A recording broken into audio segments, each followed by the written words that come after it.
Hi అండి. ఇదొచ్చేసి మా first anniversary video అనమాట. ఆ రోజు ఎలా సెలబ్రేట్ చేసుకున్నాం అనేది మీకు చూపిస్తాను రండి. ఫస్ట్ అయితే ఇక్కడ మేము ఫస్ట్ యానివర్సరీ కదా! ఎక్కడికైనా వెళ్దాం అనుకోని ప్లాన్ చేసుకున్నాం. ఊటీ కోసమే వెళ్దామని ప్లాన్ చేసుకొని రూమ్స్, టికెట్స్ అన్నీ బుక్ చేసుకున్నాం. కాకపోతే ఫ్యామిలీలో చిన్న సిట్యుయేషన్ వల్ల వెళ్ళలేకపోయామనమాట. ఆ టైంకి ఖాళీయే, కాకపోతే మరి వెళ్ళాలనిపించలేదు బయటికి. సరేలే యానివర్సరీ రోజు జస్ట్ ఔటింగ్‌కి అలాగ వెళ్దామన్నా సరే, కేరళలో వాయనాడ్ ల్యాండ్ స్లైడ్స్ విన్నారు కదా! సో, దానివల్ల అయితే మరి బయటికి వెళ్ళడానికి అవ్వలేదు. కొచ్చిలో మొత్తం ఫుల్ వర్షాలు, రోడ్స్ కూడా బ్లాక్ అయిపోయావన్నమాట.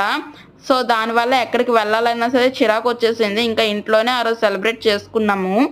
ఇంకా ఇప్పుడైతే మేము కేక్‌కి కొన్ని ఇంగ్రీడియెంట్స్ కావాలంటే అవి తీసుకురావడానికైతే వెళ్ళామనమాట. దగ్గరలోనే ఉంది బేకర్స్ మార్ట్. అక్కడికి వెళ్ళి తీసుకొచ్చి నేనే ఇంట్లో కేక్ తయారు చేశాను. నేనైతే కొచ్చి వచ్చాక ఇంట్లో ఖాళీగా ఉంటున్నా కదా అనుకోని బేకింగ్ క్లాసెస్‌కైతే 3 మంత్స్ కోర్స్ వెళ్ళి ఎగ్జామ్ రాసి రికార్డ్ అయితే రాసామండి. సో, నోవా సర్టిఫికేట్ అయితే మా దగ్గర ఉందనమాట. సో, నేను హోమ్ బేకింగ్ అయితే చేస్తున్నాను.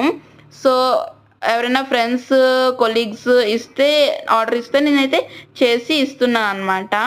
వెజ్, నాన్ వెజ్ కూడా చేస్తాను. చాలా వచ్చాయి కేక్స్ అయితే చేయడం నాకిప్పుడు. డిజైన్స్ కూడా నేర్చుకున్నానండి. ఇదైతే హాఫ్ కేజీ చేశాననమాట. ఓనర్‌కి, మాకు ఇద్దామని, తరువాత ఫ్రెండ్స్ దగ్గరలో ఉన్న వాళ్ళకి ఇద్దామని చేశాను. టేస్ట్ అయితే చాలా వచ్చింది. Vanilla flavour. ఇదైతే వెజ్ కేక్ అండి. సింపుల్ డిజైన్ వేసుకున్నాను, హార్మ్‌ఫుల్ కలర్స్ యూజ్ చేయకుండా. నచ్చితే లైక్ చేయండి డిజైన్. మా యానివర్సరీ ఎలా సెలబ్రేట్ చేసుకున్నాం అనేది చిన్న క్లిప్ యాడ్ చేశాను చూడండి. రెంటెడ్ హౌస్ కాబట్టి ఎక్కువ వాల్‌కి స్టిక్కర్స్ గట్రా అంటించకూడదనమాట. సో, సింపుల్ డెకోర్ చేసుకొని సెలబ్రేట్ చేసుకున్నాం. నచ్చితే లైక్ చేయండి, సబ్స్క్రైబ్ చేసుకోండి. Thank you.